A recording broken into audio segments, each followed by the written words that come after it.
with Scott from Stratton Masonry, and it's a very exciting day because they're going to start on the external stonework of the building. So we're going to have a chat with Scott and he can explain a bit more about what they're going to do. So we are here on day one after surveying the building many weeks ago for the owners, and we're going to start by doing all the raking out of the exterior stonework, all the pointing you can see in the background here. We are going to be doing the gentle cleaning of the stonework, removing all the surface matter, the algal build-up, to reveal the historic stonework. We're going to be carrying out stone repairs and we're going to be carrying out stone replacement works. And then we will finish with an application of a fresh lime mortar to ensure that all the water and any moisture stays out of this beautiful building. And how bad is the condition of this building compared to others that you've seen? The pointing is probably one of the worst areas. There's a lot of moisture that you can see is escaping through the fractured pointing, the pointing that's missing.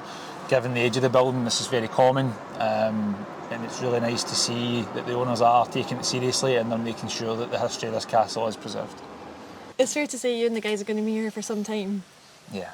You're going to walk with us as the scaffolding goes round. As the scaffolding moves round, you guys are going to be going elevation to elevation, top to bottom. Yeah, so we will start from top down method, and just as you said there, Kirsty, it will be a phased project. So phase one is essentially the areas that are scaffolded, and once areas are completed, that will then release scaffolding for the remainder of the building. Quite a substantial job ahead of us, but we're excited to get started and work well with the team. Yeah, I'm looking forward to like the scaffolding coming down and lifts and just revealing all this freshly pointed stonework. Yeah, I refer to it as like pulling the curtain down, and that way you're starting to see the finished article. So yeah, it'll be very visual, given it's pointing, cleaning, and there's repairs involved. So you will see a visual difference at the end. Yeah, I'm looking forward to that. So yeah, follow along if you want to see what Stratton Masonry are going to be doing and how the project progresses.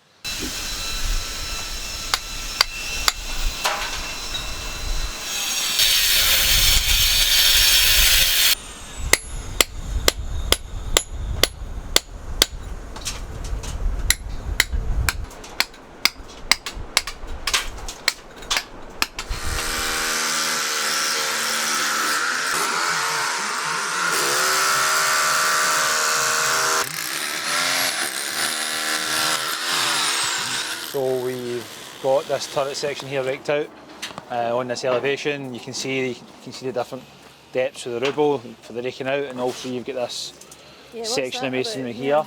This section of masonry here is something which will get built back up with the rubble that's been saved from inside downtakings, and that means we're reusing the stone, and it's basically a like-for-like basis.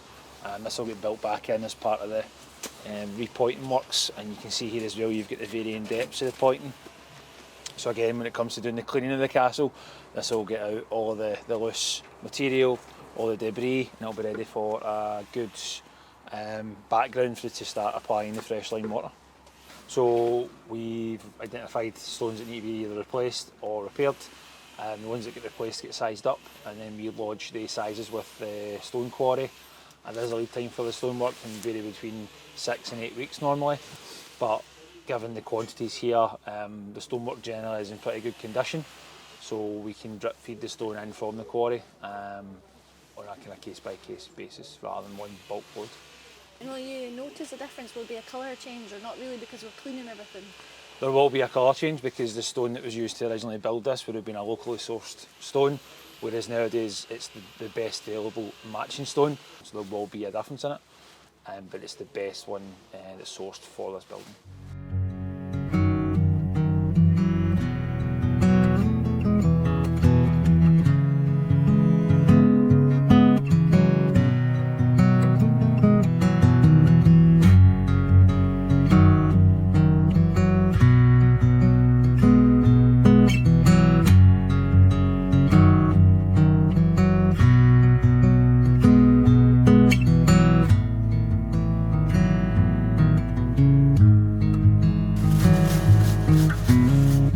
Okay, so we're back again with Scott, and he's going to give us a wee recap of where they're at with the stone pointing and the repairs on the castle. So we have majority of the stonework on all scaffolded areas is raked out in preparation for the repointing works. The new sections of stone have arrived recently as well, so the guys are currently working them at the moment. They are going to be dressing them, shaping them and getting them ready for installation. I'm looking forward to seeing these going in, and then that allows us to carry out the repointing works with a lime mortar. And can you tell people that don't know at home what it means to dress in a stone? So dressing a stone is quite a process. So you've got to template the existing stone. That is the dimensions, the shape, the finishing of it. You've then got to apply that to the new stone. So the new stone comes as a square block, and the guys then dress that using a combination of hand tools and power tools, and then they finish that by hand, and then that goes to its location ready for installation. And what's the installation? Do you have to prop things? Like, how do you get the old stone out and the new stone in? Depending on what the stone's purpose is, it sometimes needs to be propped carefully, and then the guys can then cut that out to the agreed depth, and from there they can then build the stone and then remove any temporary problem. And is it the same mortar that's used to put the stone back in as it would be to point, or is it a different mix? It's the same mortar, it's a lime mortar that gets used. The only difference will be the stuff that's pointed with has got more grit through it for durability and due to the location with the weathering. What is the benefit of using a lime mortar? You just said the grit there is because of the location and for durability. What's the benefit of using lime over cement in a case like this? So cement mortar is an impervious material, which means it does not move. It's a solid material, which is great in construction in general, but it's not fit for purpose on historical buildings. Lime mortar is vapour permeable, which means that it allows the elements to breathe, it allows the building to breathe, it allows the elements in, but also allows them to come back out. Whereas a cement mortar would allow elements in potentially, but then water gets trapped, and that's when you start getting damp and rotting. And that's what's happened in plenty of areas on this castle, is it has been previously repaired with cement pointing. It's trapped all the moisture in the wall, and that's why all of our joists have rotted, and there's problems on the inside of the castle. Yeah, with the property of the cement being so hard, what happens is it will crack through time because it's so hard, whereas lime mortar is more malleable throughout the different seasons that we're subject to here. The lime mortar, you can't see it physically, but it moves, allows the stones to move throughout the different seasons. In your line of work, because you're growing quite big as a company now, how often do you see, or how often do you actually have to go to properties that have been previously pointed with cement and therefore are damaged? I would say over 70% of our projects is us going out and removing cement mortars or impervious materials, and then applying a lime mortar finish to make sure that the building can breathe like it would have done historically.